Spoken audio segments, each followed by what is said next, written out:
It's Monday. We are celebrating Pride all month long, but especially today. We've got a packed show from you, from drag queens to drinks to baking to books and queer history. We've got it all. New Day Northwest 5th Annual Pride Special starts right now.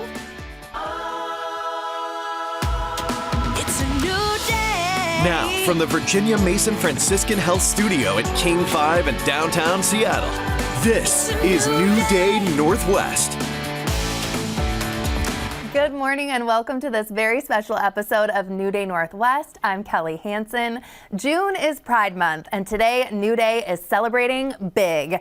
And for many, Pride is not only fun, but it's a serious moment recognizing how far we've come, and it's also tradition. My executive producer Joseph is here because this is actually the 5th annual Pride celebration that New Day Northwest has done. So what does this mean to you, my friend? Well, first of all, I can't believe that it's been 5 years. It seems like we did the first one just not that long ago, but I think representation matters so much. So I'm so glad that New Day can bring this special to the airwaves of Seattle because, it matters to see people like you on TV, don't you think? I completely agree. And you guys have had so many fun Pride memories over the last 5 years. So do you have any favorite? It's Look at you all. Just our first one was so tiny, we didn't have a ton of decorations, and then just after that, over the years, it just kept growing. There was our second year, more drag queens, just more fun, more diversity. That was when we had the very first winner of RuPaul's Drag Race on the show. I could not believe we got him on the show. That was oh my God, amazing for me. And then we just, last year we had more fun friends from the show. So it's just always been a really fun way to celebrate June here at New Day. And I think for me, celebrating June, I always just want to keep educating myself and being an ally and supporting, my friends and family and community, coworkers, yep, beyond. Keep learning, keep growing. We all do that. Yeah, and I think we can always just keep, educating ourselves, especially with what's going on, today in this world. It's just nice to. There's a lot going on. Yeah. A lot. I'm really excited for a fun hour ahead. Yeah. I know we have a lot. Me too. to get through. So thank you so much, Joseph, and happy 5th, All right, let's waste no time because we're getting right into this fabulous show. It's time for Hot Topics. On today's panel, I have our friend Randy Cote along with two very fierce drag queens, Amora Namor and Macy Marks. Good morning and welcome to Good morning. Thanks for having us, Kelly. Oh, we are so happy to have you guys just starting off the show. This is so bold and fun. Yes. How is everybody celebrating Pride this month too? Happy Pride. First of all, I'm just getting out as much as I can, honestly. For sure. I like to think of Pride as resistance through celebration. Mm-hmm. So I just want to get out and do as much of that in the streets as I can in all sorts of ways. Drag shows, parties, all that. Oh, that's amazing. Well, for me, I just moved back from Las Vegas by way of Phoenix. So this is my first Pride back home. A triumphant return. Absolutely. And so I am performing everywhere. You got a space for me, I'm there. Yes. And celebrating love. Does it feel like coming home for you then? Are you excited to be back? Amazing, absolutely. And Seattle has missed this diva. Seattle has missed this diva for sure, for sure. And she was just telling me about her schedule. She books. Yeah. Okay, she's very busy. Yeah. Three shows in one night on Thursday. I can't even. Yeah. Oh my God! Well, that's why you had to come back. Randy, happy Pride. What are you doing to celebrate this month? Our toddler turns 2 next month, so Pride looks very different when you've got a little human to chase around. Maybe hit up one of the parades next weekend. I'm sure there's big trucks there. He's very truck motivated. Lovely, yes. But I think it's really, when we were preparing to become gay dads, right, and through adoption, everyone said it's like coming out all over again. Everywhere you go, you've got this very visual thing that's like, look, gay people over here. This is a queer family. There's no right. So it's kind of year round, right? When you're around just being with your family, you can't hide it. And also, it's just extra special in Pride Month to do that and celebrate. Y'all are the Pride Parade. Yeah. We just walk through the neighborhood coming through. Our strollers. Grand Marshals coming We're headed to the stop. I love that parade as well. It's so fun to just be around the community and see everyone celebrating and I'm from proud down and south, loud. so I love seeing just how big and vibrant the Pride Parade is. Absolutely. Here. It's like everyone is there, from the babies clean on up to older folks in wheelchairs. I love all of that. I think it's great. I do too. I want to go to some news too. According to Playbill, actor Cole Escola became the first openly non-binary artist to win leading actor in a play Tony Award. They won for their role in Oh Mary. Yes. What do we think? Do we feel like there should be maybe more categories too that reflect, non-binary and Talent is talent. The more the merrier. If they're good, they're good. No matter Exactly. what their gender, how they live their lives. If they are a good actor, actress, or non-binary actor or actress, they should be able to just win. Exactly. Like, And if you can turn out that red carpet at the Tony Awards like Cole did. I was gonna say that dress, that it was number. gorgeous, and it was a ode to who was it? Was it Susan? Bernadette Peters. Bernadette Yes, Peters. yes, yes. Bernadette Peters. And I want to give some props to Seattle. So the Gregory Awards, which is the regional live theater awards here in Seattle, a number of 5, 6, 7 years ago, they removed gender from their categories.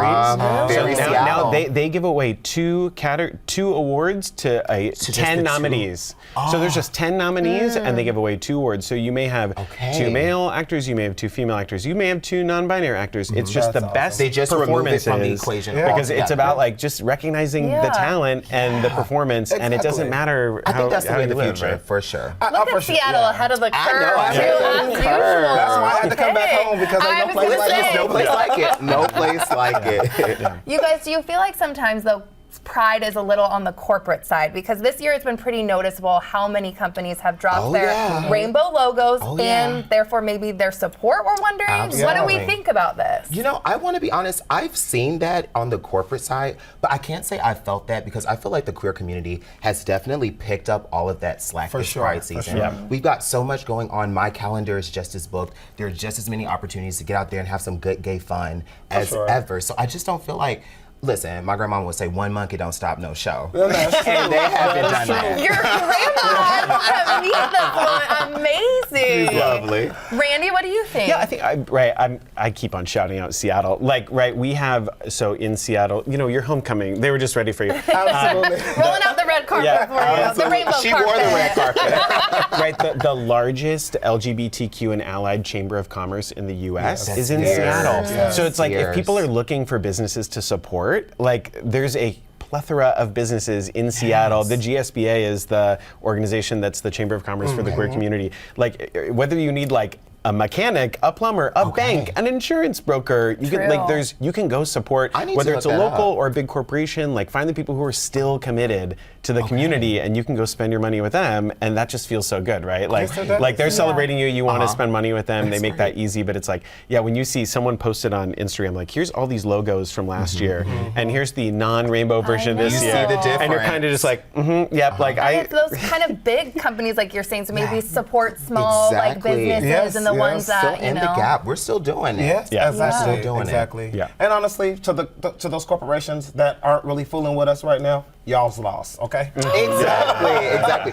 We've been here. We've been having a good time this morning already. Yes, we're backstage having Wild Rose cocktails. That's coming up for y'all, okay? And Corporation X is missing out. Yeah, Exactly. There we go. Okay, you guys.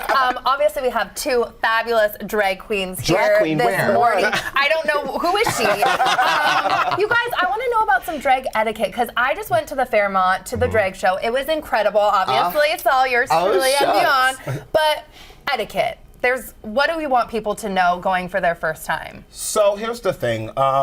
When you Tell do 'em, go to Amora. when you go to a drag show, let's just start with consent. A lot of times it's we're performing and we're doing our Absolutely. things, and some people can be under the influence because some shows aren't all ages. Right. And they'll get to touchy-feely thinking because we performance look is not an phenomenal. invitation, though. But exactly. It's not an And, invitation. Just the host usually kind of goes over etiquette. Also, tip your local Tip your performers. queens. Bring your cash. queens, That's yes. Listen, I like to say if a drag queen is on stage, period, you should give her $1. Yes. If she's great, give her $5. If she's your favorite drag queen ever, consider giving her $10. Yes. But the deal is, here's the catch. If she sucks, give her $20 so she can save up enough money, quit drag, and leave all of us alone forever. You had nothing to do with the pay your ladies, but you had it was like PTL. Pay the ladies. Okay. Yes, exactly. Yeah, I remember that. I was like, okay. Exactly. yes. I've got it on a T-shirt. But that makes complete sense, you know, that some people get handsy or they think that they can be part of the show, and then it's obviously And it's dangerous. We could lose a rhinestone or something. Well, and then I mean, there's been several times where an audience member has gotten up and thought, okay, well, I'm a part of the show for real. It's my show time. It's my show too, and it's like for someone like me who does a lot of stunts and stuff. Oh, baby, I'll she's there. kick you in She's the head. kicking. It can be a health hazard. Yeah, it's definitely like I have High energy, high octane. Yeah, I'm in that. You're in the zone. And here I am, like, okay, I know at this part of the song I'm gonna kick, boom, God. And then this person comes up and it's like, yeah, and I'm like, no, because I don't want to hurt you. Right. Absolutely. And thank goodness I've been But doing maybe it. they need to be. Listen, I don't that would be a know. lesson they would never forget. It's true. Knock a little sense A in there. stiletto to the shoulder, you'll never forget it. No.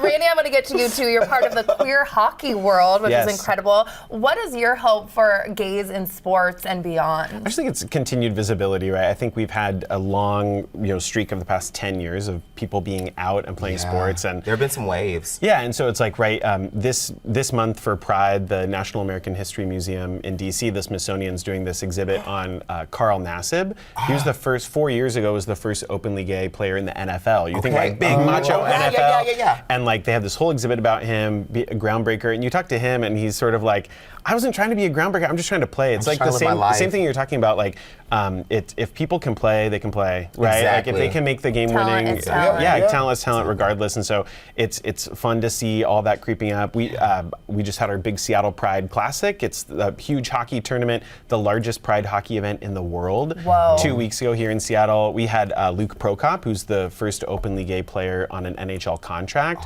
come and like play with the different teams and do all that. So I think it's just about visibility, right? Like, and the other 11 months of the year, right? I have rainbow tape on my hockey stick all 12 months of the year. If you're going to your regular Sunday, straight league game, gotta like gay it represent. up a little bit. We gotta Yeah, you represent. gotta let them know you're there. You were so. also saying that it's really good, these queer sports leagues, so that adults who were really active in their youth, who may have gotten away from that because of, teenage years, college years, being a young adult, but being able to find their way back into that thing that they love that was so important to their life. I think it's just great for them to do that in a fabulous queer rainbow sorted ring. Absolutely. Amazing. 100%. You guys, I don't want this to end, but I have to. Obviously, we have the big parade coming up too at the end of the month. Yes, it is. It's happening in downtown Seattle on Sunday, I'll June be there. 29th. We hope to see you all there. We have some of us that are going to be there. Period. And lots more fun headed your way this morning. Coming up later in the show, we're mixing things up with Seattle's original lesbian bar, the Wild Rose, where the spirits are strong and the legacy is even stronger. Also ahead, we're in for a fabulously flower-dusted journey across America's kitchens with the internet's favorite vintage baker. But up next, I'm chatting with the author of a new graphic novel that delves into the specific intersection of being gay and Asian. Our Pride Special continues right after the break. Welcome back to our 5th annual Pride Special. A new graphic novel is giving us all a better look at what it means to be gay and Asian. Mike Corrado is the author of Gaysians, a story that follows a young man seeking a fresh start in Seattle after recently coming out. And Mike joins me now to tell me more. Hello. Hi. So you first moved back to Seattle in 2003. So what was life like for you back then? Well, 2003, I just graduated college. I had just come out that year. And I was ready to kind of start over. And I moved here from the East Coast. And I didn't really know how being gay worked. And I met this amazing group of friends when I first moved out here who happened to be gay and Asian. And it was such an amazing time because for the first time ever, I had these people that kind of understood me in this three-dimensional way. Definitely. Yeah. And did those experiences kind of lead you to want to write this book? And what can people find in it? Because we do want to tell people it is for a mature audience. There are some themes. This is my first adult book. I've written and illustrated for children for 10 years, but this is my first adult book. And so it is very inspired by a bunch of my friends and that time period in my life. And I also interviewed about 30 different people Wow. when I was working on this book. Yeah. Oh my gosh, so many stories. So was that your process for writing the book, like interviewing people, and why a graphic novel in particular? Yeah, I mean, yes, the interviews really helped me like create really three-dimensional characters, and one of the characters, AJ, is very much based on my own experience, but I'm writing outside of my experience for a lot of my characters, so I really wanted to hear from other people so that my characters could feel real. And graphic novels, I mean, I love comics, right? I love it, and they've always been an important part of my life. And I just really wanted to see these characters. I wanted to see the representation because we don't see a lot of, Asian representation, at least when I was growing up, and queer representation. And so this like cross-section of queer Asian people, we really don't get a lot of representation in media. So I wanted to see beautiful Asian faces on the pages. It makes perfect sense. And I want to talk about some of the themes in the book too. What does the term chosen family mean to you? Yeah. I think it's a very common queer experience. Like whether your bio family is very accepting of you or not, it's still really important to forge really tight bonds with people of your own experience. That's what it means to me. And I'm very lucky. I feel like I have several chosen families throughout my life. But like my friends who I made when I first moved here, I consider them chosen family. And yeah, that's why I dedicated the book to them. That's so special. And what is the importance, you've touched on this, but queer Asian representation, you were feeling like that was lacking, but any other reasoning for why that's so important? Yeah, I mean, I think it's important for us all to feel seen, and maybe I wasn't really feeling very seen for a while, right? And I wanted to make this book because it's the book that I didn't have when I was coming out. And I want queer Asian people to feel seen and heard and loved and feel at home in this story, because that's what I needed. So if something doesn't exist in the world, you have to create it. Make it, yeah. Yes. And this book, like we said, has some mature themes, but what do you hope people really take away from this book? I think the most important message for me, what distinguishes them from just friends as like chosen family, is that they show up for each other in a world that keeps trying to tear them apart. And that's what really matters, right? And they're not friends because they're gay and they're Asian. They're friends because they see each other and they understand each other and they show up. And I think at the end of the day, when you really love someone, that's what you gotta do. Show up. Yeah, that's what we need more of right now, showing up for each other. We really do. Wow, thank you so much for being here. Thank we really you. appreciate it. Yeah, thanks so much. And just a reminder, Mike is holding an author event at Queer Bar tomorrow night, Tuesday, June 17th. Amazing. And when we come back, we're headed to Madison Valley to a place founded in the 90s to provide care in the fight against AIDS. See how the Bailey Boucher House has morphed to help the healthcare needs of today's queer community when we return. Welcome back. A care facility in Seattle's Madison Valley was originally built to help people who at the time were fighting a death sentence. And while people can now live long lives with HIV, today Virginia Mason Franciscan Health's Bailey Boucher House is doing so much to help all sorts of people who live with HIV. We checked in with them to see how they're celebrating Pride as they're about to reach their 33rd birthday.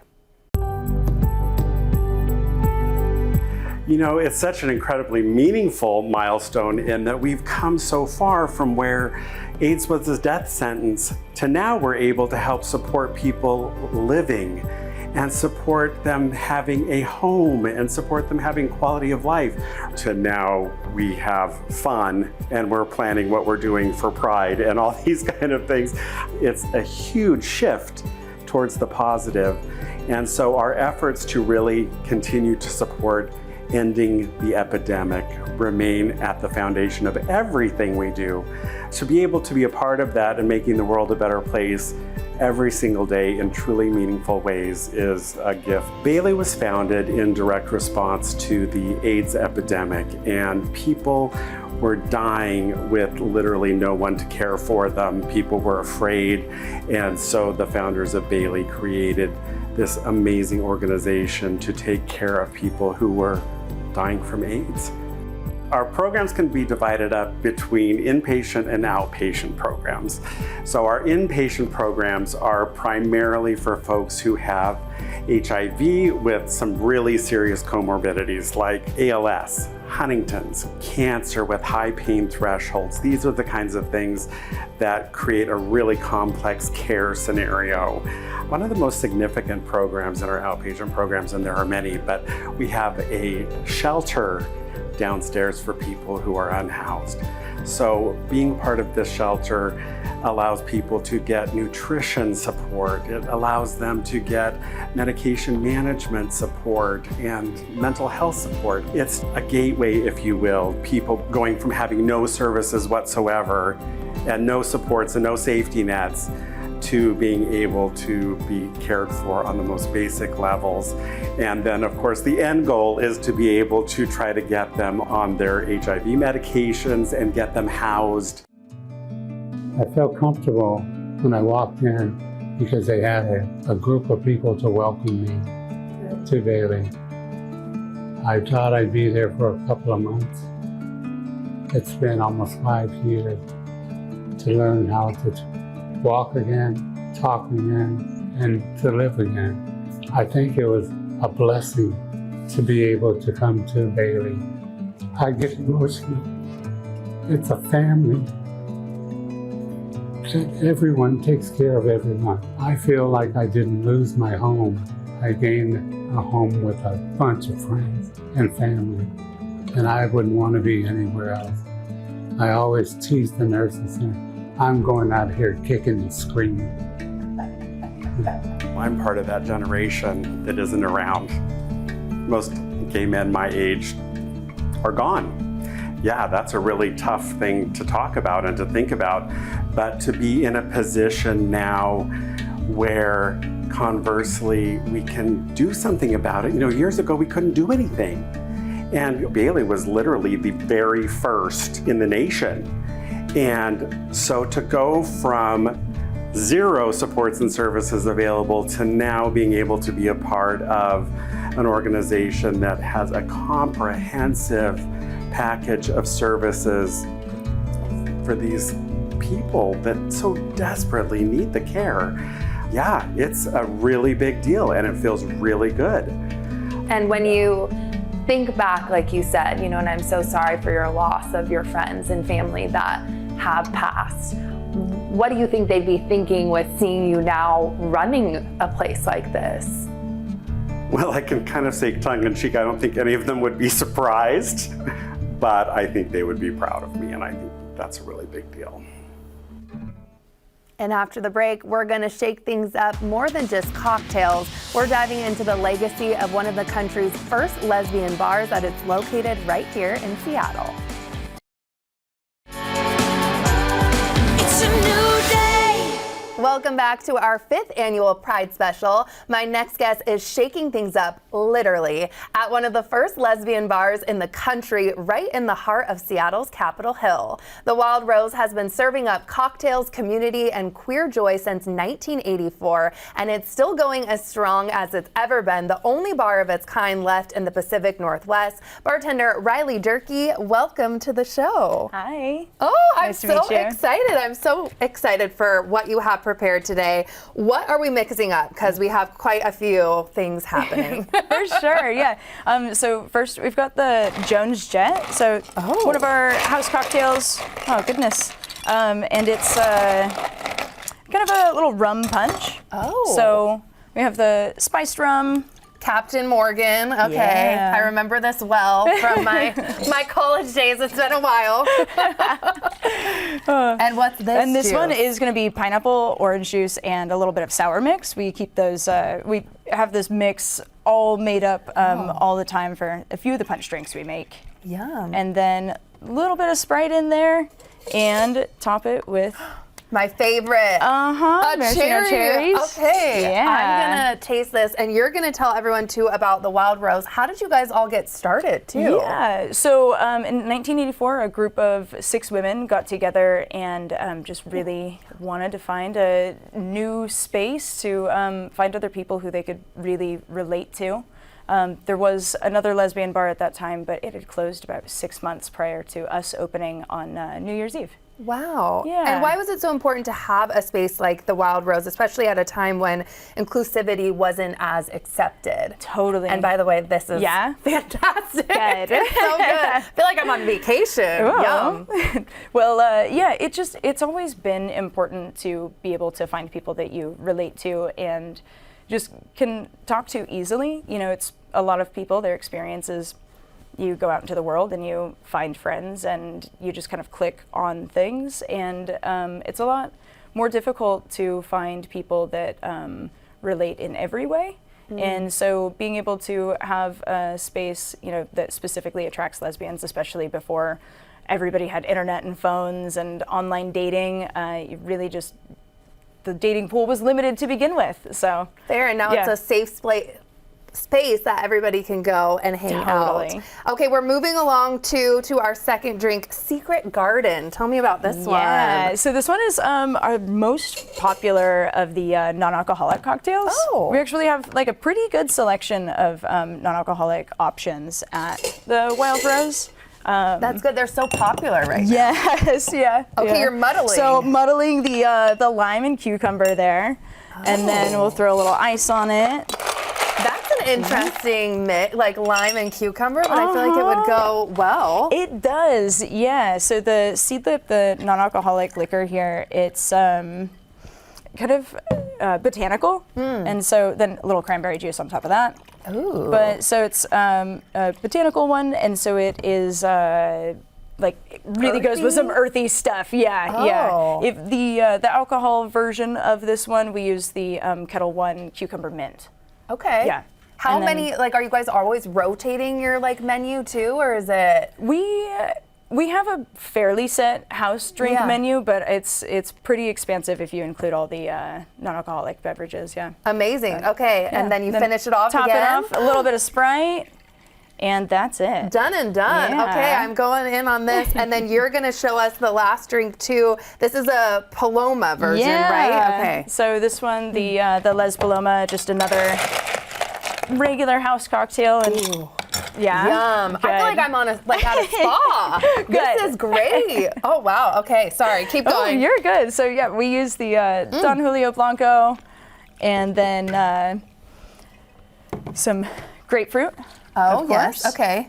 And this one, to make it a little bit, just to level it up a little bit, we have some of the Luxardo cherry juice, and it's that is a level up. That looks so pretty. Okay, while I'm tasting this one, Wild Rose has also been such a platform for queer talent too. So tell me about who and has been there. Yeah, well, I'm sure you've heard of Brandi Carlile. I have heard. Yeah. Is this her? Oh my gosh, there we go. Whoa. Yeah, her mom used to set up the merch table in the back. Really got things going. Wow, oh my gosh, that's amazing. So that was in like the 2000s, right? Yes, correct, yeah. Oh my gosh. Yeah.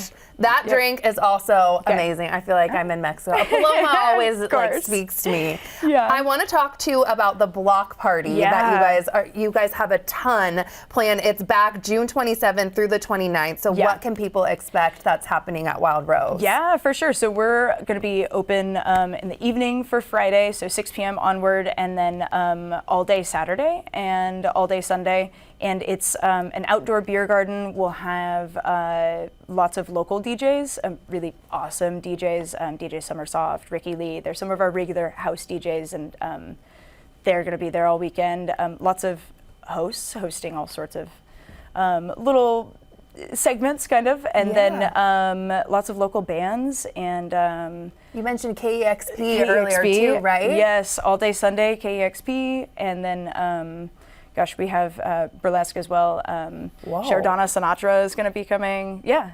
it'll Do be a you lot of have fun. some of you're donating some of the proceeds, right? Yeah, so Trans Pride and Gender Justice will be taking our donations this year. Amazing. How do you guys like just being immersed in Capitol Hill for someone that hasn't, been in that neighborhood before? Totally. I mean, it's amazing. It's just really nice to look around, and there's a queer pride flag on just about every business front, and it's a really nice place to just kind of know that you're going to be safe. Yeah. That's amazing. So inclusive. Thank you so for much sure. for being here today and for showcasing all these delicious drinks. I appreciate it. And don't miss the Wild Roses Pride Block Party, like we just said, June 27th through the 29th. It'll be 3 incredible days of music, dancing, and celebration, marking 40 years of Pride at the Wild Rose. This year's Pride is especially meaningful as it celebrates the life of Shelley Brothers, who co-owned the Wild Rose for 22 years and was a driving force behind what the block party has become. Just check out the Strangers website for tickets. And when we come back, the Wild Rose is just one part of the fabric of Western Washington's queer history. Mohai joins us with a look back at how we got to where we are today after the break. Welcome back. Pride Month, of course, commemorates the Stonewall riots in 1969, a deciding moment in the LGBTQ plus rights movement. The first Pride marches began in New York just 1 year later in June of 1970, and many states followed with their own commemorative marches and rallies. Seattle Pride celebrations began in 1974 with the area's first gay Pride Week. And here to share more on queer history in the Pacific Northwest is Mohai's Deborah Romanek. Thank you so much for being here. Thank you for having me. Really pleased to be here. Well, we are pleased to have you. And I want to get to the history, obviously, first. That's why we're here. And history tells us that as long as Seattle has been named Seattle, there has been a queer community here. So tell me about that. Absolutely. So Seattle was founded in 1851, and really from the beginning with the influx of migrant workers coming from really a great variety of places in the area that is now called Pioneer Square. There was just this great mix of people, mostly men, and the area south of Yesler was originally called Mill Street, was known for vice and gambling and drinking and sex working. And so there was, from the very beginning, some community and gay sex happening, what we would now call gay sex. That some of the terms we use don't really come in until the late 19th, early 20th century. But that was happening, and at that time there was a tolerance of that, a sort of open secret, if you will. And so we know a little bit about that from some of the accounts. But in 1893, the state of Washington passed a sodomy law, and so it was illegal to have that kind of sex. And actually, though, that is also part of how we know a lot about the community from that time was, from court records and newspaper accounts in that time. So there was community there, and it was diverse because the community there was diverse. And that started early on. Yeah. So in the 20s and 30s, you would say that's when things started really changing, and not just Seattle, but other larger cities? Yeah, absolutely, that's true. And so what happens in the 20s here in Seattle is there's prohibition, and so the clubs, just general clubs drinking in this area, Pioneer Square, and what is also called the Tenderloin. The clubs are literally underground. If people are familiar in Seattle, after the Great Fire, lots of spaces move literally underground. And so there were clubs for drinking during Prohibition underground, and many of those become gay clubs. And then in the 1930s, things really pick up, and the whole gay community really starts to flourish in a sense. There's just more bars, there's bathhouses, and there's a more sort of coalescing around this identity and experience. And I want to get to the 60s where Pioneer Square was becoming kind of a hub for LGBTQ plus life. Tell me about that. That's right. Well, even in the 1950s, where there's a great repression and the sort of Lavender Scare and the McCarthy era, they're the first lesbian bars in Seattle in the 1950s, starting with the Hub, and then there are 3 other bars that follow. And so things are picking up a little bit, though there's a lot of repression. But then in the 60s, things really start to change. In the whole era at that time, of course, there's a lot of political activity. And in 1967, a UW professor, Nick Heer, founds what's called the Dorian Society. And this is the first organization to really openly represent gay rights. And so there's a lot of activism that happens at that time. And the 70s, so much happening during this time too. Tell me about it. That's right. So in the 70s, this is, as you already mentioned, right after 1969 and the Stonewall Uprising, things start to get sort of organized across the nation, and that happens, as we also know, in '67 with the Dorian Club here too. And in the 70s, there's more and more grassroots organization, and so in 1974, we have our first gay pride here, organized by grassroots activists, LGBTQ plus activists here in Seattle. And, and because of the activism that started in the 60s in particular, there's also some repeal of laws. The sodomy law I mentioned is repealed in the 70s. Wow. And that's when I understand Seattleite Rick joined Microsoft. So tell me about his contribution to the gay community. So Rick Weiland was a software programmer and developer and a philanthropist. And he's actually Microsoft employee number 2. Wow. He went to prep school with Paul Allen and Bill Gates. And when they founded Microsoft, they asked him to join as a partner. But because he wanted a more balanced life, he became the general manager of Microsoft, so employee number 2. And so he's a really important in the history of Microsoft and computer development, developing some programs and responsible for some very important early programming. And he's with Microsoft for, well, a little over, on and off, but 10 years. Yeah. And he retires in 1988 at the age of 35 because he wants to engage in more philanthropy with the money he has earned. And also because although he was out, a very out, proud man, right. He felt a little alienated at Microsoft. I think Paul Allen and Bill Gates were very accepting of him, but he felt somewhat isolated there, even though in that time there was an organization for LGBTQ plus workers at Microsoft that started in the 80s. So he leaves and he engages in this philanthropy, and he had many philanthropic interests, but he focuses a lot on the LGBTQ plus community. Amazing. And I know you guys at MoHi have an exhibit right now for him. And thank you so much for being here today and telling us a little bit about the queer history here. Absolutely. So glad to be here. Yes. And that exhibit that Deborah mentioned, Pride, the Rick Weiland collection, is open now at MoHi through October 5th. And after the break, we're going to dive into a dessert-fueled road trip across the U.S. Yum, can't wait for that. So make sure you stay with us for this 5th Pride special on New Day Northwest.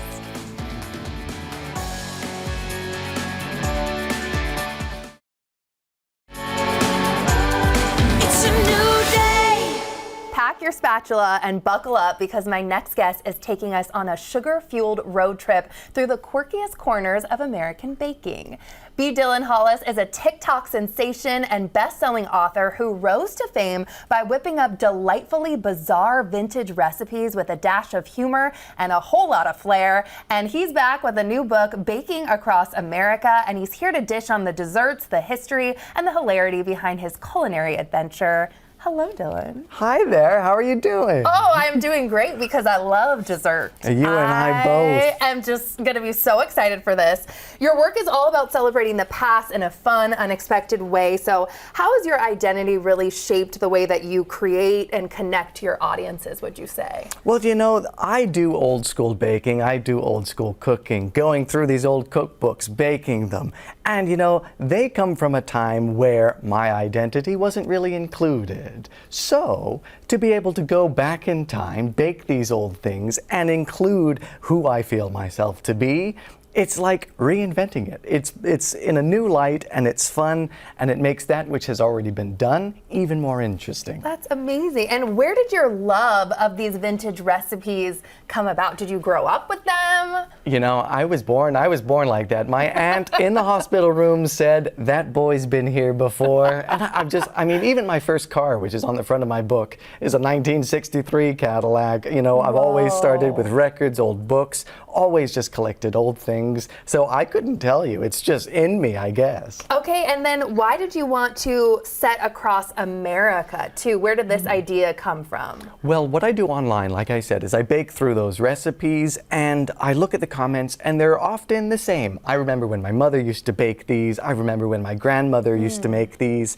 But then I would try a recipe that was famous in a particular place. Yeah. And the comments were very different.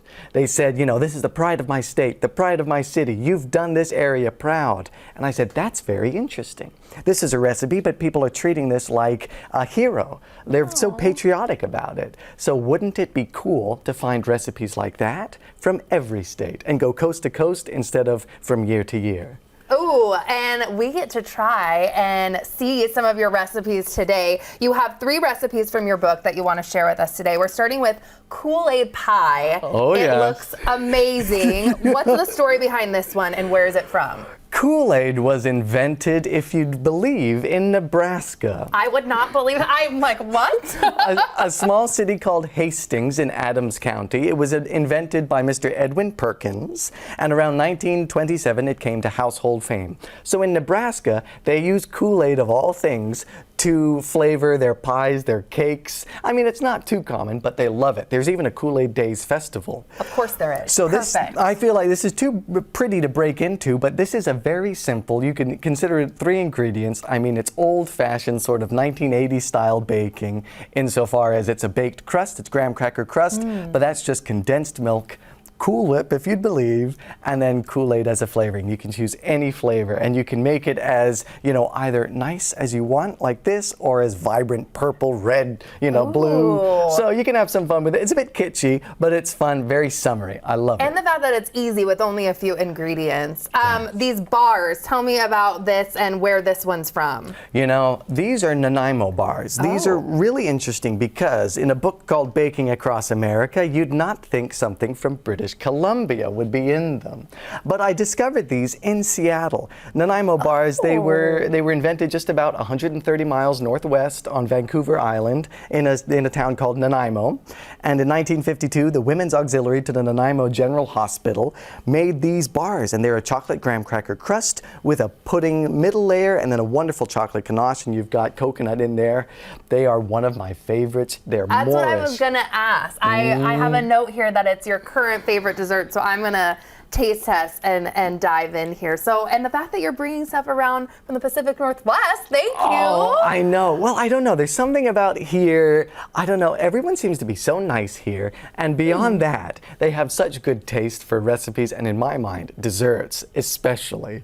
You know, you've got so much when it comes to seafood, but also desserts and things like Nanaimo. And it's a shared love. What do you think? This is blowing my mind. The chocolate is so incredible. It melts in your mouth, but it doesn't like fall apart, but it's still so moist. I love that. Right? I like a hearty dessert. I like to pick it up. I don't like it to sort of fall off, get off, because I like my clothes to stay I was clean. gonna say I could eat that in the car on the way to work and I would be okay. Okay, and then you have coffee creams, and this is another Seattle recipe? This is a Seattle Whoa. recipe, yes. Of course, you've had multiple waves in Seattle of coffee adoration.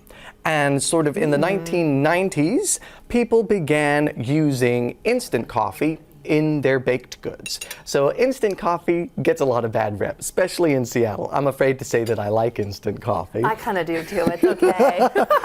I'm tasting this too. When you're baking with it, it has great utility because you're able to incorporate a really heavy coffee flavor without things getting too wet or messy and messing up the texture. So these are a spiced, like a cream pie, you can think of it. That's what I was gonna ask. What's that spice that I'm tasting? It's so good. It's actually cardamom. Really? Yeah, so this is cardamom coffee, and then you've got a wonderful vanilla buttercream in the middle, and isn't it a great combination? It's a great combination. You brought 2 from our region, but what is your favorite region from the recipes in your book? Well, currently it's starting to heat up. And I love the desert. So one of my favorite places is going down to the California desert, sort of like Palm Springs. Why? Because it's 1950s, mid-century, it's kitschy, and down there they love the date. You know, the date as a fruit. Yes, I had a date shake there for the first time. It was so good. You know all about it then. I do. I say dates are my favorite fruit after men. So So my favorite recipe right now is called date cream, and it's a date custard, much like a date shake, but it's frozen and it's firmer, and you can eat it with a spoon. So I love that. But you know, I'm in the Pacific Northwest. You are. I have to say, I'm truthfully in love with the Nanaimo bars currently. I am too. That's definitely my fave. What's the weirdest, most unexpected ingredient too that you encountered on your journey?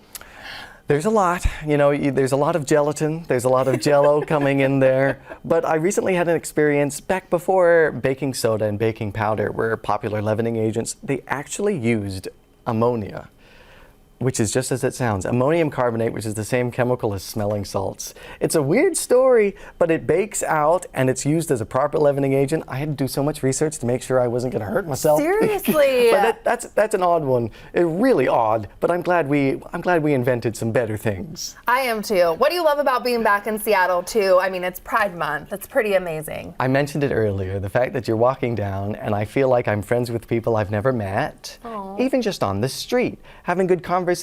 And you know what? I have to be careful with what I wear because everyone has such good style here. You know what? You were just making my life because some people always think we're just in like, I don't know, our plaid and flannel. So I so appreciate you saying that. Thank you for being here. Thank you for sharing your passion. We got to bring everybody in too because we just want to say thanks again to all of you for spending time with us today as we celebrate Pride. So much fun with all of our guests today. Come on, guys. Keep it coming. Keep it coming. You can check our website for more of our content, and you can always send us an email to share your thoughts. Don't forget to enjoy your new day, and we'll see you next time. Happy Pride! Some segments of New Day Northwest are paid for by these fine sponsors: